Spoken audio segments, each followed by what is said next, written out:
Magandang araw Pilipinas, Luzon, Visayas at Mindanao. Narito po tayo ngayon sa pinakatampok na programang Barangay Balita Ngayon. Ito po ang inyong lingkod, si Johnny Bato-Bato Balani. Ngayon Lunes mga igan, aarangkada po ang Barangay Balita Ngayon dito sa Barangay 183, Zone 20, Villamor, Pasay City. Upang saksihan ang mga isinasagawang programa at proyekto sa pamumuno po ng punong barangay na si Alvin Zuniga. Tungayan po natin. Kayang magiliw, helas ng sinangalan, alam ng puso, sa titik mo'y buhay. Lupang hinirang, kuya ka ng magiting, sa mandulupin, di ka pasisingil, sa nagatak tutok sa simoy at ang nagsisilbing gabay sa araw-araw sa akin ng aking pinakamamahal na asawa, Eleanor Inday Zuniga. Of course, Airpods, Kuya Roland Tolentino. Hi, Lieutenant Nick Chicale, Kuya Nick. I miss you. Senior President, Ma'am Rosette Barinque. Unified PWD, Ate Nori Paranga. Ate Nori, good morning. Of course, kabahagi, Eric Baltasar. Bim Toda, Dominador Barroso. Bill Toda, Raul Lumpero. BM Jeepney, Jovino de la Cruz. Villamor Athletic Club, Chairman Mel Mendoza. Villamor Sports Federation, Arvin Dilap-Dilap. One Guardians, Armando Gire. Talipapa Head, Ate Nora Armin. EP Ladies, President Angeline Duapa, Angie. Villamor Super Group, Elisa Cabanag. Sulong OFW, Rene El Nesar. Sulong Villamor, Eustaquio Hardalesa. Anip, anak na isang veterano, yung mga nandito po ngayon. Ano man po ang ginagawa natin, because of the prayers that you have given me, the trust, the confidence that you've given me, kaya po tayo nandito ngayon. 2 taong paglilingkod. 2 taong pagmamahal. 2 taong walang sawa, walang humpay, na pakikiisa sa mga programa na meron po ang ating bagong Villamor. Kasama po natin ang mga mahuhusay na kagawad na hindi po kami nahirapan nung pagtungtong po natin sa barangay. Nandyan po ang talino na meron at galing na meron ng ating kagawad Gerald Jan Sobrevega, palakpakan po natin. Nandyan po ang husay ng Kuya Amante Acosta in terms of public safety and peace and order. Kuya Amante, maraming salamat po.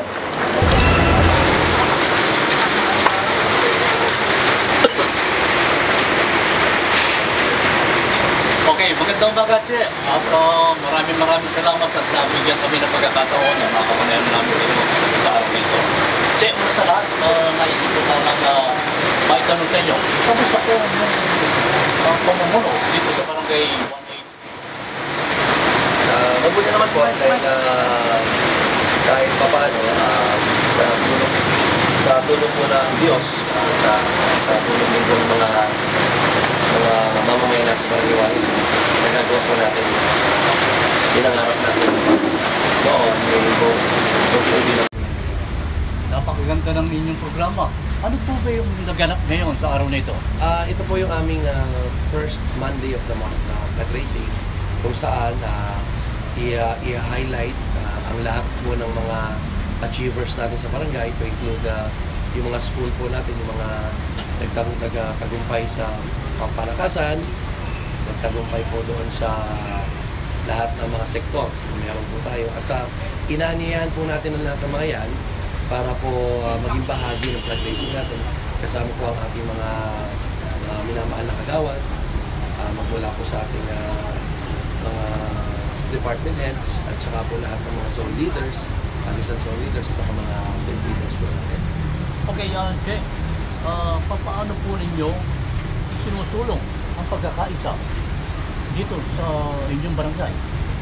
Ang lahat pong yan nagmumula po yan sa pakikipag-ugnayan. In fact, meron kami mga talakayan na ginagawa sa bawat zone para mas maramdaman nila na mayroong gobyerno dito sa atin sa barangay. At sa pamamagitan ng ito, naihahatid natin yung mga impormasyon na dapat naririnig ng bawat mga mamamayan sa barangay. Ginagawa po namin ito para bilang pagpapakita ng pagkakaisa, dumudulog tayo sa mga bawat organisasyon para malaman natin, papakinggan mismo galing sa kanila kung ano ba yung mga dapat gawin natin para sa paglilingkod dito at makatulong para ayusin ang barangay natin. Okay, ano po yung pamantayan po ninyo o batayan sa inyong kalidad? Tayo po kasi naniniwala na meron tayong core values. Okay? Yung core values na yan yung tinatawag namin integrity, service, teamwork, excellence, and professionalism. So sa integrity, while you are doing good, even without somebody is looking at you, yung integridad mo yan, yung ginagawa mo yung tama natin. At pagdating naman po sa service, yun po yung servisyo publiko na ginagawa natin. Sa teamwork, para po isang basketball team, kailangan coordinated lahat ng mga kasama mo. Yung mga players mo, may coach ka. So, that is comparably na ginagawa po natin sa magaling po dito. At siyempre po, when you are doing this one, kailangan may excellence. Hindi pwedeng sapat lang yung sapat na. Kailangan may elevate natin yung servisyo, yung antas ng pagbibigay ng servisyo. So, there is always, we are always seeking for excellence. And while doing that, kailangan may professionalism. Lahat ng core values na ito yung laging binibitbit namin sa araw-araw. Serbisyo sa Diyos at sa tao. Yun ang ginagawa. Okay. Che, nasa inyo pagkakataon para sa ating mga kababayan, lalo-lalo na rito sa Barangay 183 na kung tawagin natin Bagong Villamor. Okay, go ahead, sir. Kami po sa Bagong Villamor ay naniniwala na sa pamamagitan po ng lahat ng tulong ng ating mga mamamayan at sa pagsasangguni po namin sa kanila na gagampanan po natin yung ating trabaho at sa pagkakataong ito, nagpapasalamat po tayo sa binigay sa atin ng Panginoon na pagkakataon upang makapaglingkod ng may galak at puso sa bawat galaw natin na ginagawa dito. Ang panalangin po namin, sana po sa mga susunod pang panahon at yung kalakasan na ibinibigay sa atin, hindi po biro ang maglingkod sa halos 50,000 na tao. Hindi rin po biro na maglingkod sa isang 217.91 hectares na laki ng iyong nasasakupan. Bagamat sa laki ng populasyon at sa laki ng aming lugar, nagagawa po namin ito sapagkat naniniwala kami na kasama namin at kakampi namin ang taong bayan ng Barangay 183. Dahil nakikita po nila ang mga serbisyong ginagawa natin sa kanila na may takot sa Panginoon at may awa kung saan man ang kailangan na ibibigay natin sa tao. Okay, maraming salamat. Maraming salamat po sa pagkakataon. Okay, good morning po. Good morning. Ma'am, can you introduce yourself para maano natin? Good morning everyone. Ako po si Evelyn Dimyoso, isang empleyado po ng Barangay 183. Kamusta po ang pakikipagtulungan sa inyo ni Chairman? Para sa akin bilang isang empleyado, napakabait po ni Chairman. Down to earth siya. Madali siyang malapitan. Nasa baba siya palagi. Ano po bang natanggap ninyong award ngayon? Best Employee of the Month. Thank you, Kap. So, ano bang area ninyo? Sa may ano po ako, street sweeper, bilang isang team leader. Okay. Nasa inyo po pagkakataon. Baka may gusto kayong masalamatan dito sa programa ito. Magpapasalamat ako kay Tom Alvin Zuniga dahil sa kanya parang nagkaroon ako ng tiwala sa sarili na hindi tingin mo napakababa mo pa, hindi, magaling si Kap, pantay-pantay ang tingin niya sa amin lahat. Okay, salamat po na marami. Thank you din po. Good morning po. Good morning Pwede din pong po. ipakilala ninyo inyong sarili? Ako po si Alvin Aquino, zone leader po ng Zone 7 dito po sa Barangay 183. So, ano masasabi nyo sa pamamalakad ng inyong chairman? Ay, kakaiba po ang kanyang pamamalakad. Siya po kasi dito na po siya lumaki. Since childhood, magkakaibigan na po kami, mga magkakababata po kami. So, ang Villamor po, tinuring na namin talagang tahanan namin, yung buong Villamor. Kasi yung bahay niya, pwede ako pumunta, yung bahay ko, pwede siya pumunta. Nung mga maliliit kami, halos lahat ng tao magkakilala. So, yung pagmamahal niya sa Barangay 183, yung talagang simulat sa po. Hindi lang ngayon.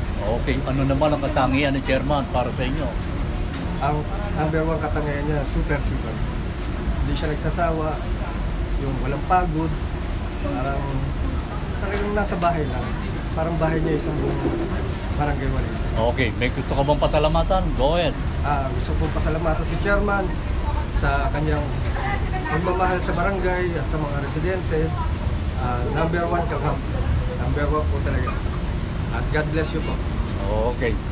Sana huwag magbago ha. Opo, hindi magbabago yan. Simula po nung maliit, gano'n na po talaga siya. Okay, maraming salamat. Maraming salamat din po. Good morning po, ma'am. Can you introduce yourself? Mrs. Jocelyn, Assistant Zone Leader Zone 7, Jocelyn Pagladuan. Ma'am, ano po ang masasabi nyo sa pamamalakad ng ating chairman? Ang chairman po namin, wala po ako masasabi sa kanya dahil nasa kanya po ang hinahanap at ang gawain na paglilingkuran niya sa mga taong nangangailangan sa kanya. Kasi siya ay matulungin, suportado sa mga activities, saka yung mga kung ano man ang concern sa barangay na ibibigay niya po. Hindi po siya nagkukulang as suporta po sa amin sa Barangay 183. Okay, baka may gusto kayo pasalamatan. Go ahead. Maraming salamat, Kap, at nandiyan ka na gumagabay sa amin sa Barangay 183 at hindi ka nagkukulang pagsuporta sa mga kung ano man ang magagawa sa barangay na hindi dapat mangyari, siya po ang unang bibigay ng suporta sa mga yung mga batang pasaway, mga ibang mga kailangan na gawin niya, na ibibigay po lahat ni Cap Alvin Zuniega po. Wala po ako masabi sa kapitan po namin. Dahil mahal na mahal niya po ang Barangay 183. Paglilingkod po niya sa amin lahat yan, lahat ng zone. Sa Zone 7 po, maraming salamat din po sa kapitan namin, Alvin Zuniega po. Okay, salamat. Okay po.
Good morning, Kagawan. Good morning, sir.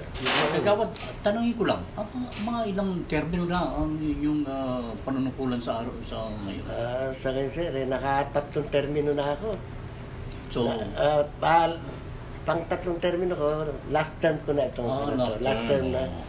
Kamusta naman po ang pakikitungo ni Chairman o Cap Alvin sa inyo, lalo-lalo na sa inyong barangay?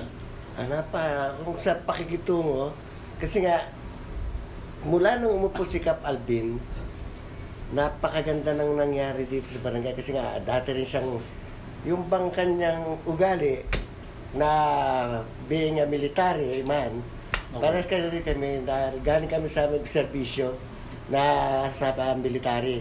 Kaya parang inadapt na niya ang yung kanyang pagiging military in-apply niya dito sa pakikitungo sa mga tao, gaya sa amin sa mga dito sa barangay. Yung pakikipagkapwa-tao, pamamalakad sa tao, pagkukuman sa tao, napakaganda. So ano-ano po sa palagay ninyo ang mga katangian ni Kap na naiiba sa kapwa kapitan ng lungsod ng Pasay? Napakalaki. Pakalaking pagkakaiba niya kasi kung sa ako nga humanga sa kanya dahil first time niya maging kapitan. Parang alam niya lahat kung paano patakbuhin at alam niya lahat kung paano ayusin ang barangay natin. Kaya nga nito, kakaiba talaga na masasabi natin kakaiba. Unang-una, pag-upo niya, inayos niya ang kapaligiran. Okay. Barangay hall, makita naman ang barangay hall namin ngayon, kakaiba. Kahit na noon, wala pang pondo na pinagkukunan. Wala naman, kasi bagong upo nga bagong upo pa lang, sana wala mga pondo. Meron siyang source na sa mga tao, yung mga parang tumutulong. Okay. Para mapaayos ang barangay. Halimbawa yung barangay na lang, barangay hall na lang, masasabi natin na talagang napakalaking ipinagbago.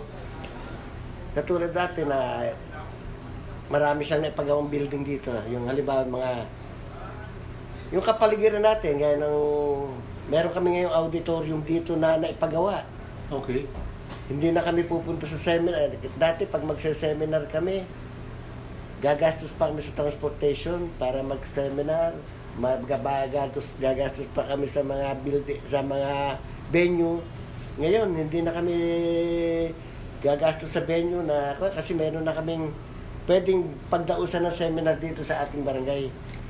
Kung hindi pa kayo nakaakit siguro doon, makikita natin yan. At sa kasulukuyan, meron pa rin siyang ipinagagawa rito na yung sa SK, para naman sa training center.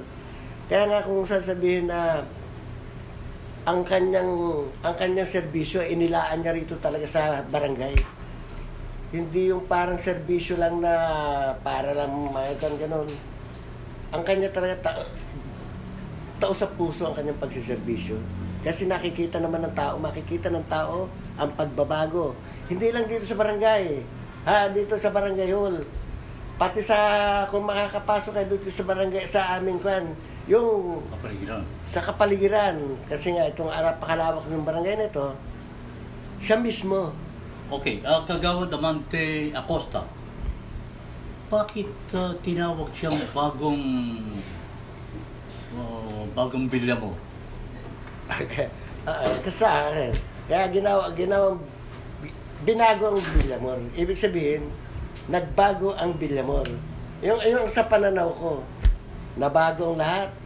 Nabago ang mga pananaw ng tao, nabago ang mga kapaligiran, nabago ang disiplina sa disiplina. Doon ako bilib sa kanya. Sa disiplina, sa tao. Tinarabaho niya. Ako nung una, tagal ko na rito since 2013. 2013 ako naging kagawad. Naging problema ko yung sa peace and order. Talagang marami akong siyempre, pag peace and order ka, marami ka nakakabangga. Kasi gaya nga maraming karamihan dito, mga sundalo, mga retired, marami ka nakakabangga. Pero nung umupo si Kap Alvin, siyempre, medyo may paninindigan yan, parang na-lessen yung mga ganong mga sa disiplina.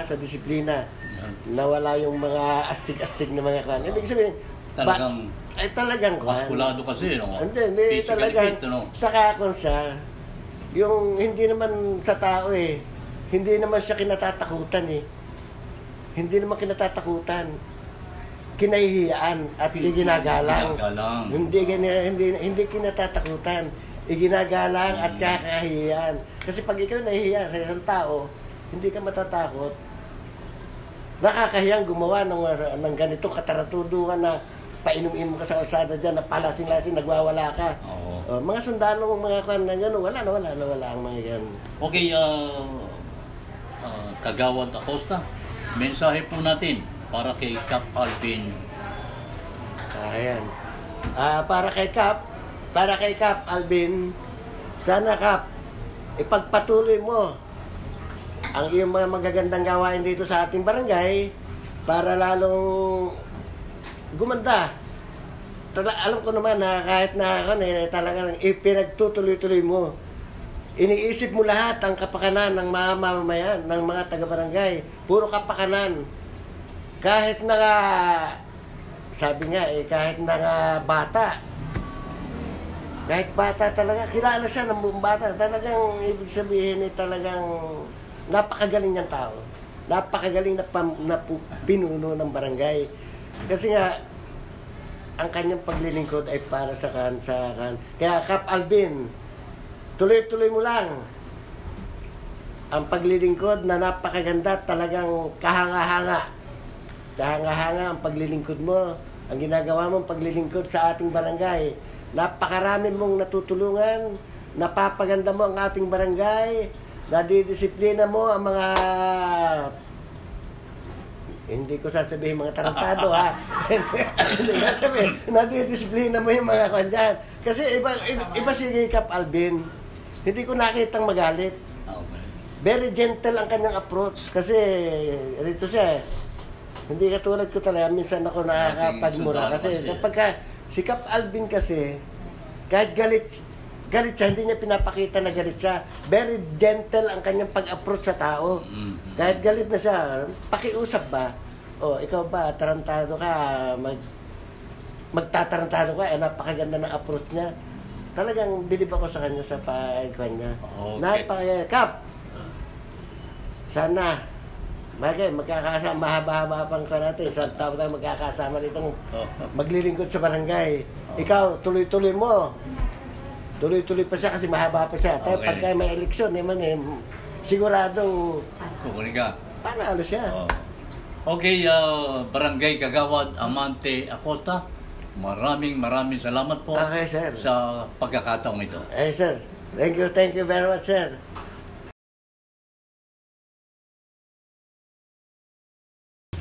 Sapagkat meron kaming mga ganitong pagpupulong, pagtitipon, na kung saan ay mapapakinggan ang mga hinaing. Sapagkat meron kaming mga ganitong pagpupulong, pagtitipon, na kung saan ay mapapakinggan ang mga hinaing. Doon sa curfew natin, talaga natin.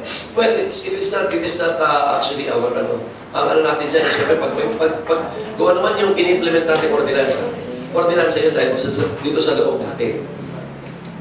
Kung ano man yung ordinansang nakapaloob doon, pag may nag-violate doon, should be like given bibigyan natin ng karampatan na yun.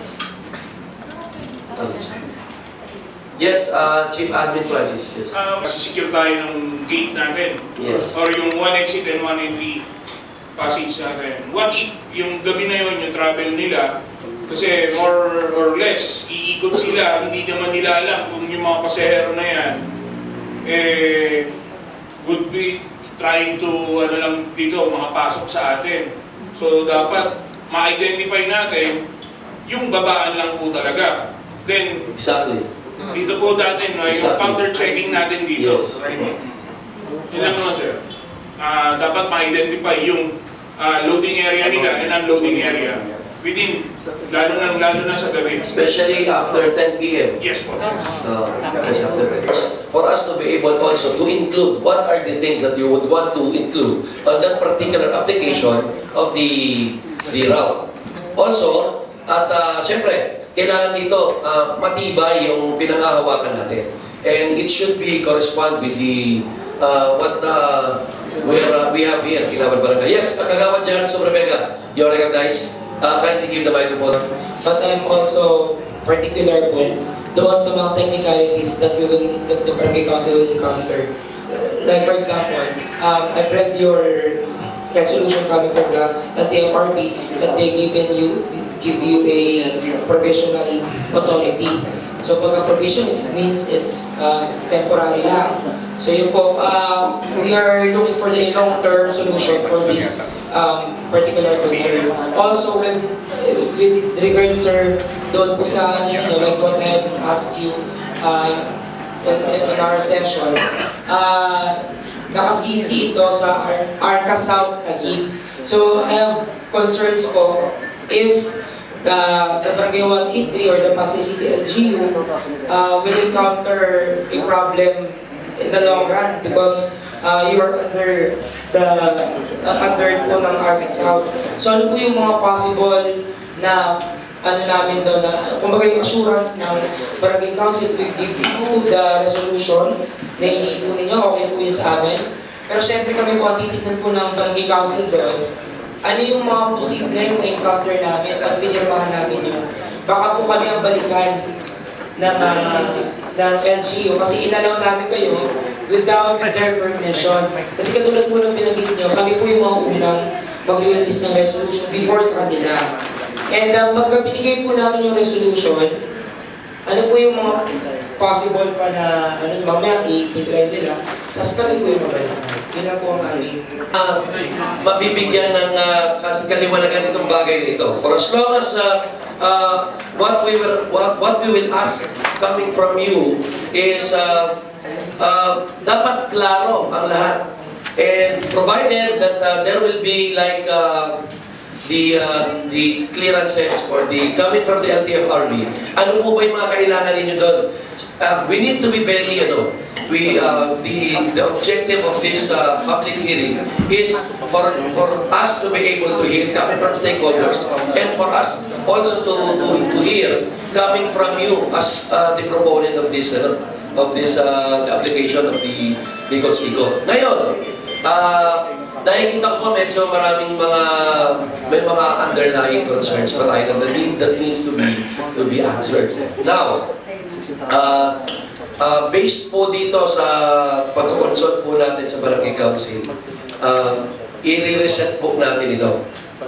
We're going to reset this one since this is the third hearing na po natin to, public hearing. Now, siguro yung may mga katanungan na stakeholders, pwede po natin isulat yung mga yan.